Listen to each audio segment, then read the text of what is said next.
What's up YouTube? Metro here 2012 here, and today we are going to be doing a league expansion MyGM with the I will be making the Seattle Supersonics. We're going to be adding 2 teams to this league.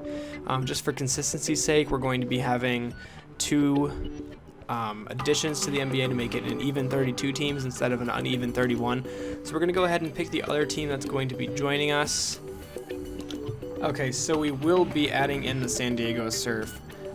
Their fan interest is very, very high. Now, I'm not sure exactly how the NBA is going to be doing this, but I'm assuming they'll just add like an additional kind of wild card playoff spot in the Western Conference because I'll be becoming Seattle. So it's going to be kind of interesting to see how that ends up happening. And I don't know if it's going to be unfair for the Western Conference to have more teams or not. Unfair for the East, that is. But we're going to go ahead and give them San Diego Surf so they can kind of be our rivals who are close. So, I mean, it's going to be pretty cool to have a rival. We're both expansion teams, so we're both going to be competing against each other to see who can become successful faster between the San Diego Surf and the Seattle Supersonics. So we're going to go ahead here and select Seattle as our city, jump into the details of our team and just created the Seattle Supersonics. Go ahead and pick our team colors first. I want to do a nice dark green, yellow, and white, kind of like the Supersonics have been. And then just find a very basic Seattle Supersonics logo in the community uploads. I'm going to go ahead and jump into the stadium next. We're going to pick the stadium with the largest capacity so we can maximize our revenue. Go ahead and we're going to be naming it Air Arena. This is what I tried to do earlier and the community upload was not there yet, but whoever does that upload finally put it up there. So I went ahead and selected Air Arena. I'll show you what logo it is. It's kind of cool. So it's like technically the Air Jordan Arena, but saying Air Arena sounds a little bit better, and then it's not quite as brand heavy with Jordan. It's just the Air Arena, which is kind of cool. So just playing around here with what I want the lane to look like, and just decided that I want it to be the plain court color, and then just make the key green and the 3-point line yellow because the court does change colors there.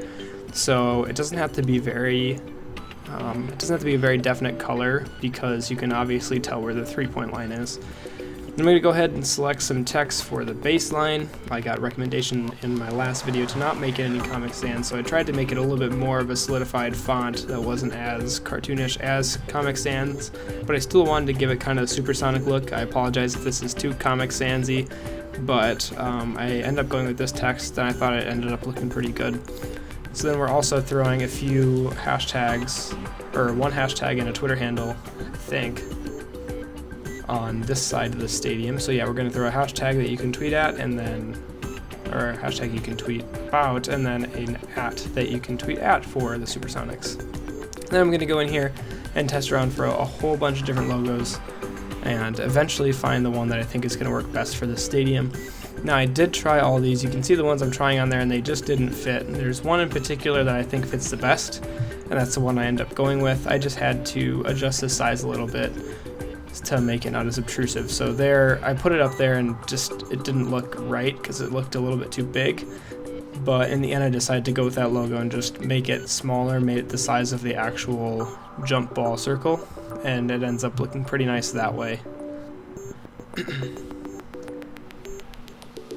All the other logos just weren't working. The greens were a little bit off, and it never looked like the right color. And I just think the logo I ended up choosing is the most like pretty like cool home courty logo. It's just it brings the stadium that feel that it's got like something interesting about it, I guess. If you just put an NBA logo in the middle, or if you put just your basic logo in the middle, I don't think it looks as cool as doing something interesting like that. But then I do end up throwing our main logo and our secondary logo up in the 3-point lines of the court. And this next logo I'm looking for is for the Air Arena logo and the Western Conference. So you can see I put them in there, and turns out this file ended up getting deleted, so I had to go back through and just essentially do everything I just did. So the one thing you'll notice about the court when I actually start the game is the Air Arena logo ends up being white instead of black. So it's one small change, but literally everything else is the exact same. I just had to go through and remake all these decisions. I just didn't record it.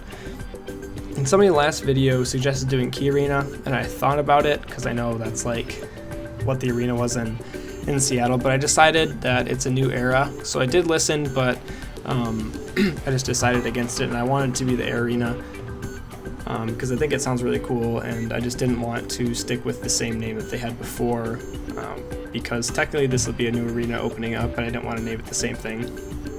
As far as Jumbotrons go, I really tried to find something that was big and interesting, but I didn't want to make it obnoxiously big, and I didn't want to make it really small. So I ended up settling on the big circular one, this one, because I thought it was really cool. No matter what angle you're sitting at, you're going to get some view of a TV, and then you also have the circular board that goes around and displays different information.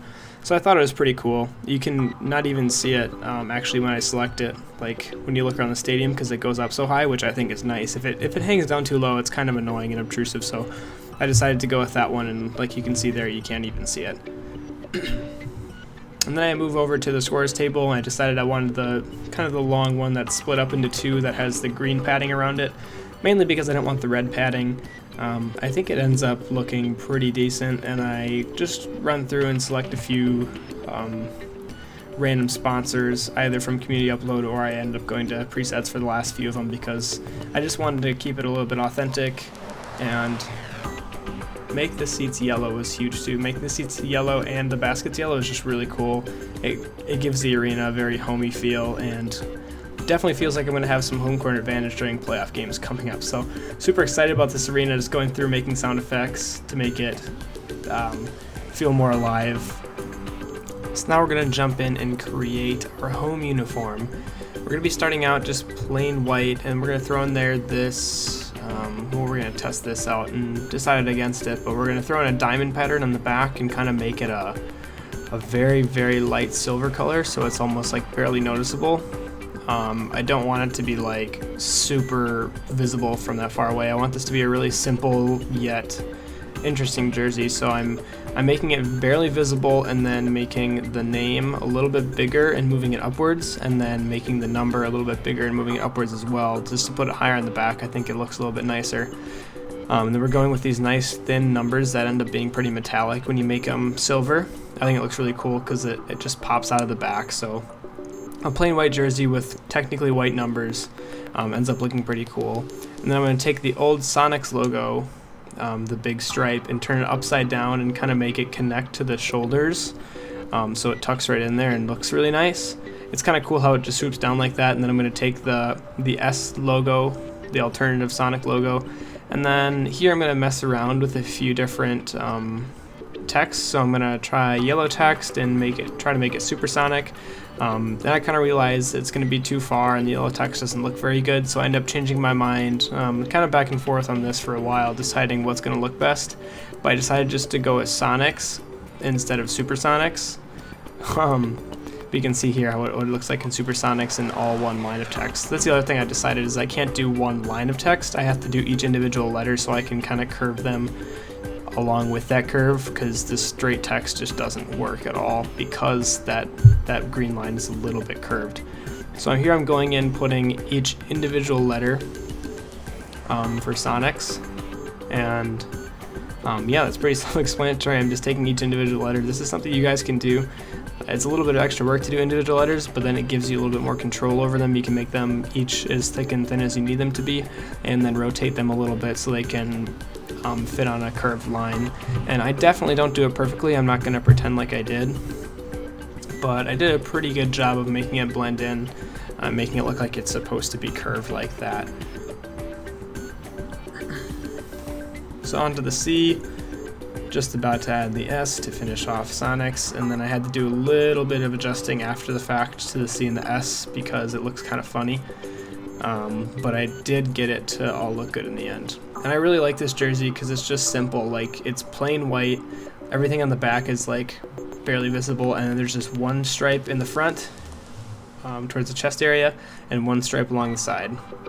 So then I end up coming in here and throwing in text saying Seattle and just putting it right above the line in green. I think it just adds a little bit more, so it's like Seattle Sonics.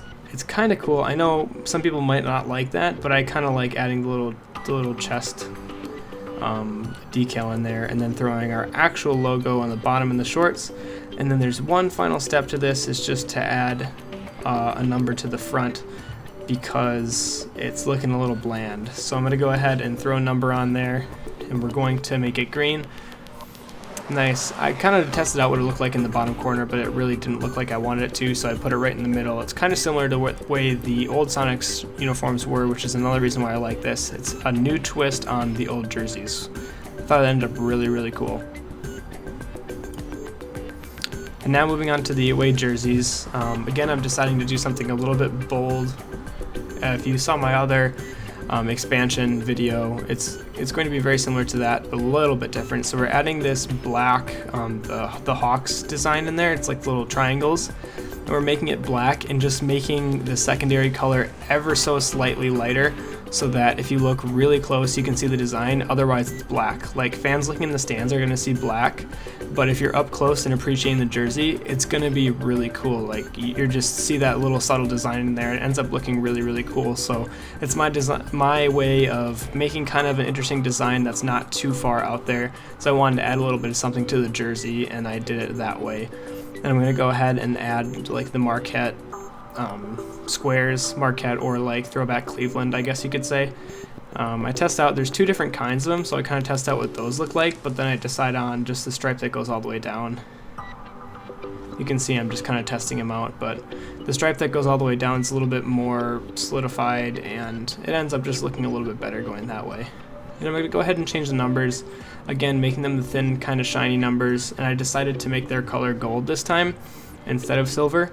So it's going to kind of bring in that gold color for the Supersonics, and it's going to feel a lot more like a Supersonics jersey. My take of it, at least. And then I end up just throwing in here Supersonics on the back. You'll see here in just a little bit after the number. But instead of having my last name on top, I threw Supersonics on the back on the top, and then put my players' last names underneath the number, which is something that they do occasionally on like different jerseys. So I thought that'd be really cool. And then I'm going to throw this logo on there, and it looks very similar to a Golden State Warriors jersey, which I thought was really cool. And again, just throw the main logo on the shorts for consistency's sake.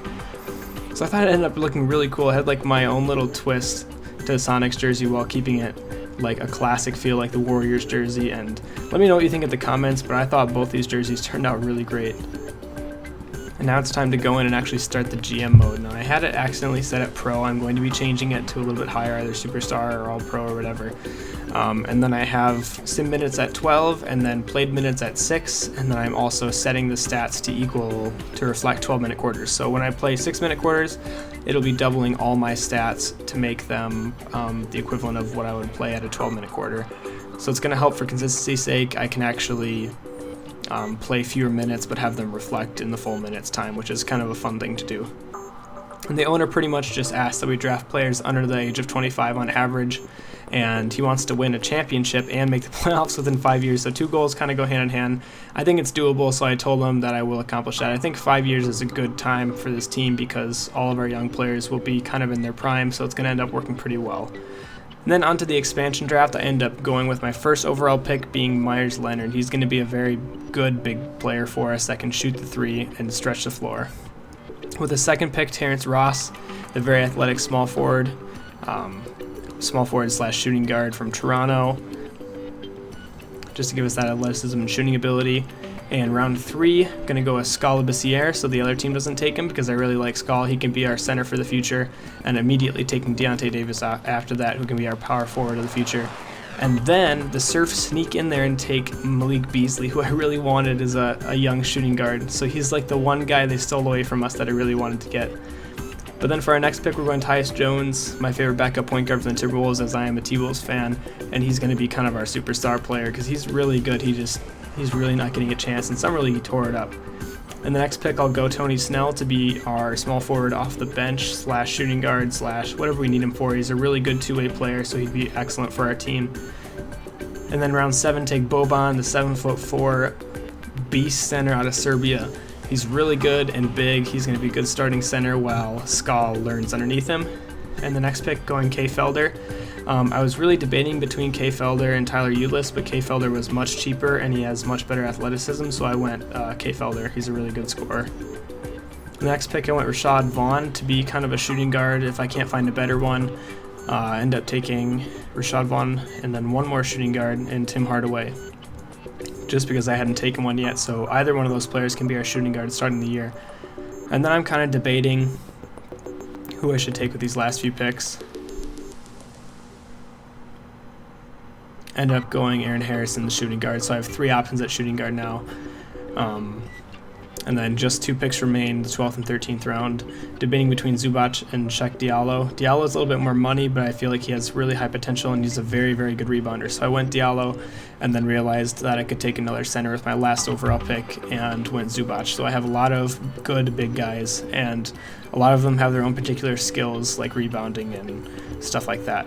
So definitely filled the team with different talented players, and I think it's going to work really well. And there I am just mourning Malik Beasley that he went to the Surf instead of the Sonics. I should have taken him earlier. I didn't really think they were going to take him because they always take veterans, but yeah, they took him right from my grasp. And then this is kind of the draft recap if you guys want to see pick by pick how it went through. I kind of zoomed through it quickly, but this is how the entire draft ended up being. And then after the draft, it says we were able to complete our goal of drafting people 25 or younger, and our owner trust has skyrocketed all the way to 99, which it was it was pretty high already, but it went all the way to 99, and we went ahead and downloaded whatever draft classes out there, and then we're allowing the computer to make stories that will eventually change players' ratings. So it's gonna kind of be random, and I don't really know anybody coming in the next draft anyways. We're gonna go ahead here and set our player minutes. Tyus Jones is gonna get the most minutes of any starter, and we're just gonna adjust minutes accordingly. So essentially what I do is give starters 30 minutes and bench players 18 minutes, which averages out to how much each position should be playing. And I have one backup per position to kind of rotate in. And then if I want a player to play more, I adjust their minutes upward and then adjust their backups minutes downward. It's how I kind of suggest you do any of these. So do take note of this. And I did want my 2 young bigs, Skal Bassier and Deontay Davis, to get a little bit more playing time, so I added on a few minutes to them. We're going to go ahead and negotiate a contract with Lance Stevenson, and we actually get him a pretty good deal. I believe it's like 3 years, $7.5 million. So that's very cheap for a very competent, capable shooting guard. In real life, he just got signed by the Pelicans, but if you guys feel I should trade him away because of that, I can. But I think he's going to be a really good signing for us because we don't have much of a shooting guard. We just had Rashad Vaughn. So now we have a 75 overall Lance Stevenson, who's really going to add a lot of energy to our team and athleticism. So we're going to have Lance Stevenson playing along the also athletic Terrence Ross on the wings. So I think that ended up pretty well that he was on free agents. Again, let me know what you guys think, if we should keep or trade Lance Stevenson, but I thought he was a good pickup and he's really going to fit the team well. Now here's another thing I need your opinion on is potential trades. So I don't know if you guys want me to just keep it realistic, as in stay with the team I drafted till the offseason, or if I should make a few moves. So we're going to go ahead here and look. I can actually get Zach LaVine, and I'm very tempted by this because I love the Timberwolves and Zach LaVine. So there's option number 1. Option 2 would be getting Bobby Portis in exchange for Myers Leonard. Portis is kind of a beast. This deal I just kind of threw in there for fun is Andrew Harrison to bring the brothers back together. Another intriguing option would be to swap first-round picks with the Hornets and pick up Frank Kaminsky, a Wisconsin player that I really like, a center who can shoot threes. The Kings offered us Willie Cauley-Stein for Myers Leonard and Tim Hardaway. It's another good option. The New Orleans Pelicans offered us Buddy Hield, which I think would be a pretty decent exchange for our first-round pick. He could really help solidify our shooting guard position. Here's one that intrigues me, getting Henry Ellenson. We give up just a few second-round picks and Tim Hardaway for him. He's a player I actually played against in high school, so I kind of want to get him because, he's dunked on me a few times, and I actually kind of know him. So I thought that'd be cool to get him on the team. He's not the best player. He was kind of a mid-round draft pick this year, but those are his stats. So yeah, leave in the comments below whether or not you actually want me to trade for anybody, because I could really keep this realistic, play through our first season, do all my moves in the off season, or whatever you guys want to see. Just let me know if you want it to be super realistic or if you want me to make a few of these trades. And if you do want me to make a trade, please leave in the comments below. And if somebody says one of these trades that they want to go through, everybody thumbs up that comment so I can know that everybody wants me to grab that player. So yes, please be active in the comment section below, and I will be taking everything into consideration. Thank you guys so much for watching, and I'll see you in episode 2.